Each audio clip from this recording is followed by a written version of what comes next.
Ani agamba? Ani akikugamba? Tugende wa bidandi kati?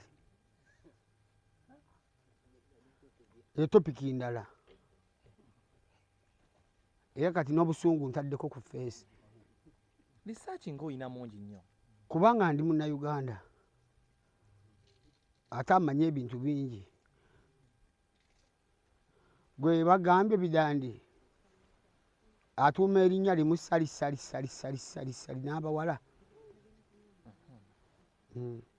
Topiki ya lunaku lulala rero tuli mu kunyumirwa, tuli mu 1 million goat, tuli mu kulya mbuzi yaffe ya Faiz Cafe. Saga tugireetemu ate cyakala. Naye ngenda kukola press conference mbannyonnyole mu maaso kaawo ebintu byonna ebigenda otambula. Mbabuulire n'omuyimbi asobola okugaba ennyumba n'atasobola kugaba ki. Era naffe twali twebuuza ddala awaadi zino zinaabaawo era gwe onaawangula ku lisiti eyo n'agenda mu nnyumba eyo. Ennyumba za Bebe Cool zonna nkyazitwala wanaaziteekawo kubanga nnyimba nnyo. Naye nga gw'olaba olaba nnyimbira obwereere. Kati teekawo ebiyumba awo ate nze omanyi nfa biyumba. Nja kuyimbira ebiyumba byonna mbitwale ne mwasula afulume. Naye kuliko amateeka omutali kunywerako biragalagala otali kusojja banno wadde okukola ekintu ekitali ku mateeka ganju. Ajja kuba yakazitu waafe. Kakati awo nga takyasobola kukola tteeka nga yafa dda. Kuba ebyo biragalagala byakozesa tebiyinza muganya kulwawo.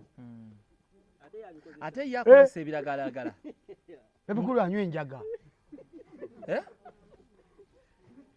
Bebe Cool anywa enjaga. Saha baleeta ettooke eritakkiriza kuwaayiriza. Ali akakoola nze nkikugambye. Anywa enjaga ali akakoola akozesa buno obugundi buno akozesa buli kintu ky'omanyi kyenjogera nkimanyi. Be babituyigiriza ebintu ebyo ffe ne tubiva nako. Enjaga wagivaako Saha? Nali ng'agezaako gikombako mu biseera bya Bebe Cool ne ngyesonyiwa. Tugende nga gwe olina oludda era lw'okulembera abayimbi abafukiririzaamu. Bapromota abategesi b'ebivulu baavuddeyo ne balambika engeri gye ezo sente si ntono. Bebe baamuwadde kakadde. Baamusedde. Yeesaananga mmeka? Takyayimba. Omuntu amaze emyaka 5 nga tayimba n'emitwalo 10 omuwa gya bwereere. Bapromota bajjawa amaanyi gano agatandika obba. Bwe mpaayo ennyimba ze 5. Nyege. Don't stop.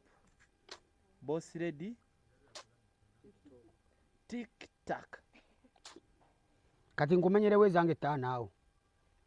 Menya. Zaakayo. Gundeeze. Mwana gwe. My way. Alo.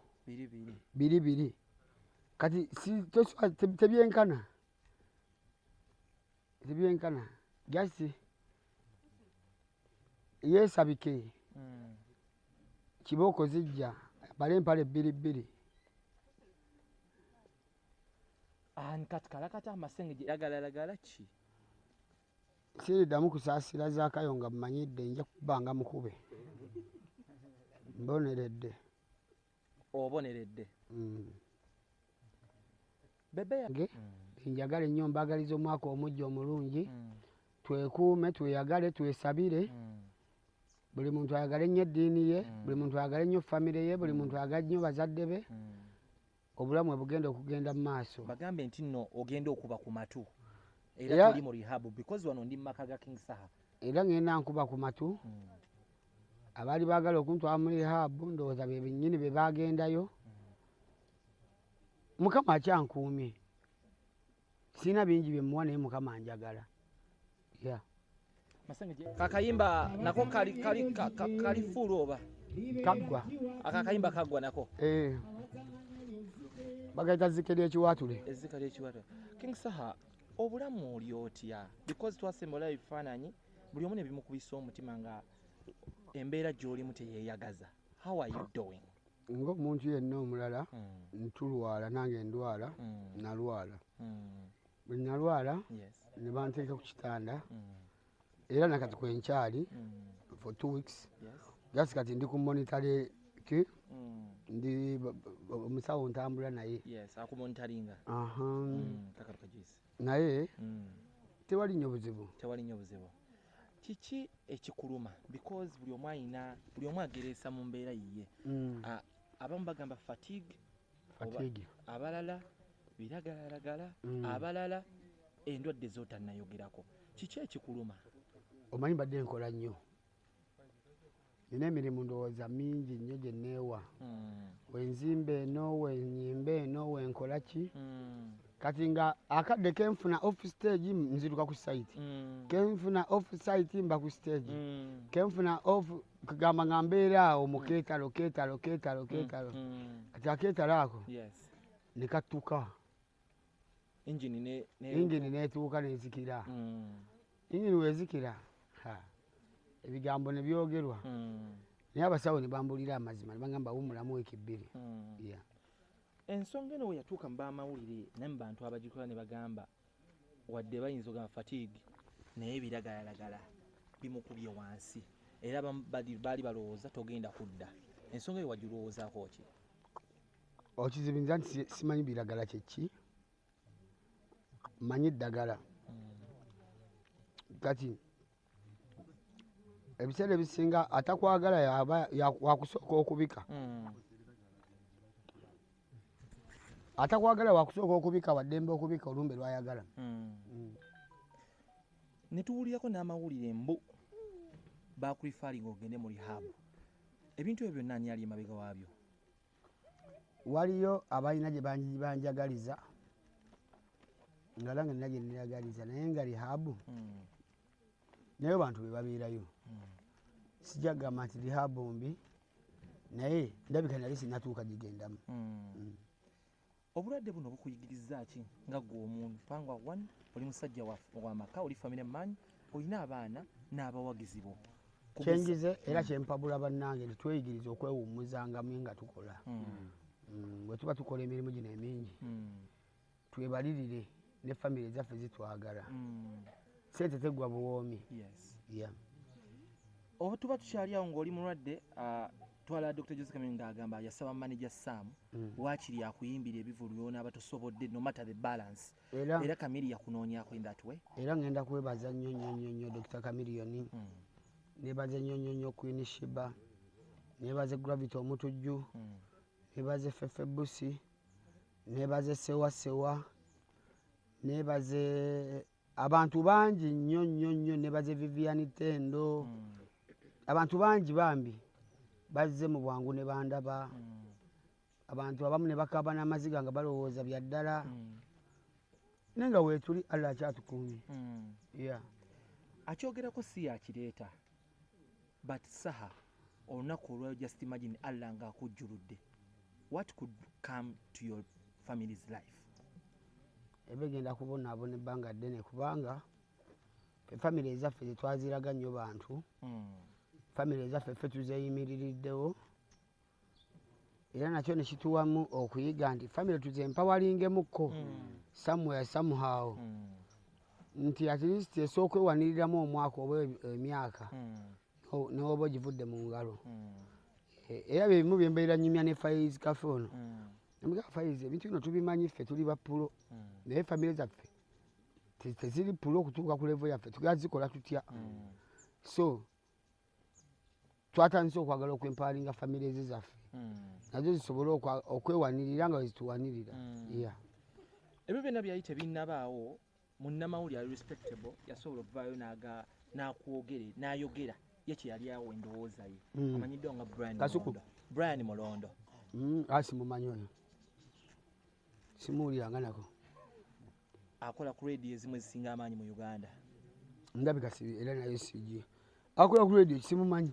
sijja kulimba akola ku KFM but ensonga yali agamba for matters of respect na buli kimu nti wogenda ku mikolo ng'ekikoola taaba biwunya eri abagole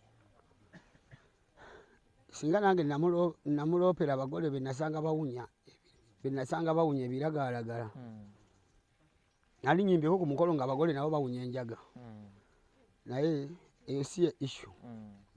Okay, tuveewo tukkirire omwaka ogumanyi buli kayiki guno mulundi gwakuna nga buli mwaka guba gutandika omwami amaze mu ndongo myaka 25 plus ataano amaze ataano Moses Sali avaayo ne list yasooka yakuwoninga ku nsonga era za biragalalagala mwali mfunye mwaka dde yali akubiddeko bino n'otabireeta mu mawulire ne musobola nga musolovinga ensonga.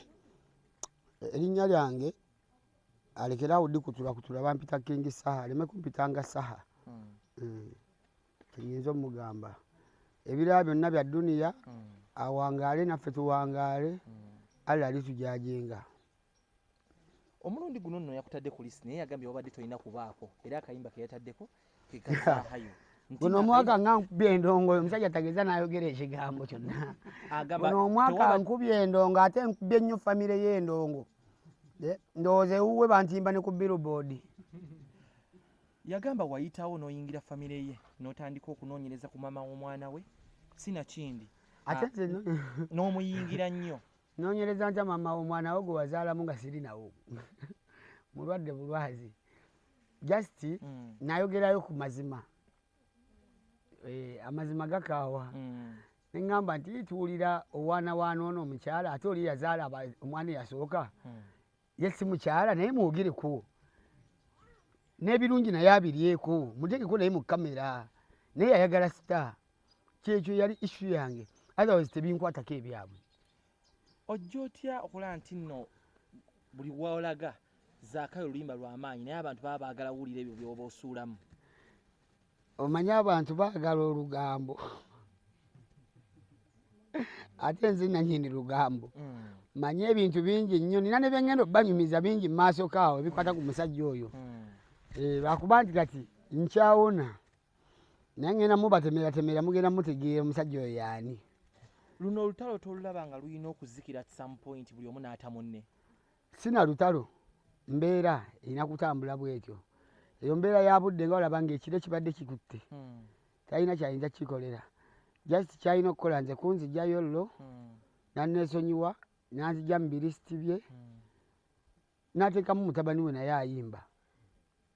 Omutabani teyali mu lisiti wabula gwe yasembayo era walinako warning n'agamba oluyimba lwa Zaakayo terwali lulungi just lwakuba wali oluvumirako omuyimbi omunene ow'amaanyi.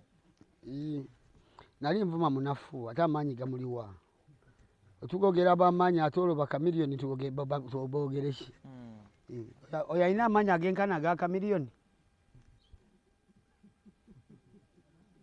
Lwaki tomusonyiwa nga gwe omusajja omuyisiraamu ate ng'oli muyisiraamu munno? Era namusonyiwa singa saamusonyiwa nandibadde n'omusamba musamba kati gino emyaka gye ndiko n'okuba nga mumanyidde.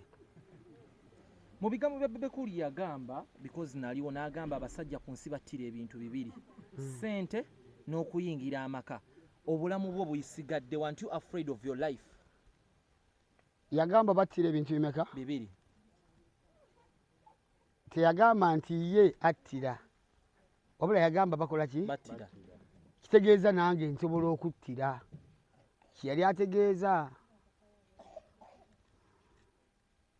Teweeraba ng'ogenda kuddamu at least guno omwaka omupya beef y'omwami oyo eveewo? Sina beef na kisajja ekyo nze ekyo nkiraba nga kifala sina plan sina programu nakyo era sibeera nga akaawo ne planinga mwaka nenkikompeyaringa ne mbala nti mu mwaka gwange guno ninamu kiyungwe kino just yaneezingazingamu ng'akima omanyi yalina akatu ke yamanyira nti suno naakusuna esuno otambule paka wali ye yamanyira yakwogerwako naye guno mwaka mupya tuli mu bintu bipya waba tantambadde sijja mutambaala wantambaala munaaziwulira. Agamba tewa recordings oluyimba lwa Zaakayo lwokka wabula olina n'eziri mu studio era ezaagala omuvoola. Nina nkima nina akayimba akayita nkima nina akayimba akayita Moses nina akayimba akayita Zuwena nina akayita bakayita Funtula nina kisajja ggwe ninayo akayimba akayita Mulyankaafu nina nnyimba nnyingi nnyo naye nange neebuulirira ninga oba zino nzireke. Bebe Cool ensonga ye gyagamba gwe ng'omuntu ogirabamu ensa era ogamba waawo omusajja byaŋŋambye weewawo tetukwatagana neetaaga okyusaamu. okuva ku bakulu be benjogera nabo tayogera ngayo kintu kya magezi na kimu kati sirina ngeri gye nsuubiramu nsonga yansa because bw'olwadde yaŋŋambye enfa moze gye yafa n'abayimbi gye bazze bafaamu nti biragalagala na depression ne yesu yafa ebyo kuba okufa zikwakajja okufa kwajja dda aleme nnyo obutemu bwe kwagala nnyo kubulambika okufa kubaddewo ebbanga lyonna buli nnaku ezimu Easter tujaguza enfa ya Yesu n'enzuukiraye so okufa aleme kwetuuma nti yennyiniko Faiz Cafe mu bayimbi bangi nnyo naye lwaki osazeewo King Saha gw'oba owa ekyemisana oba otugabule wano ewuwe era n'omuleetera mbuzi ey'akakadde akalamba nkugambe siswala nagimalawo naye ngenda kufaafaagana nayo kwanza omwana aleese ebifi bibiri well bali mu bintu byonna mu nsi n'abayimbi bano balinamu abantu nga mikwano gyabwe ate nnyo newankubadde oluusi abamu tubeera bakamera nnyo King Saha simulabye mwaka guno simulabye mwaka guwedde nakwatagana ne King Saha mu mwaka gwali gwa 2011 so ebiseera ebyo ndoza yali ayimbira wa kamiliyoni netukwatagana entubeera ffenna mpola mpola magezi kwebongako biki nga buli omu apika byapika so omuntu akubeerako ku mutima ali nekyokubiri saaba ogenda mutunulira mbayimbi ffe tetunulira sayidi yonna tutunulira muntu nga ye musajja ayagala nnyo omuntu eyeerwanako ayagala nnyo omuntu ayeetobako n'alaba nga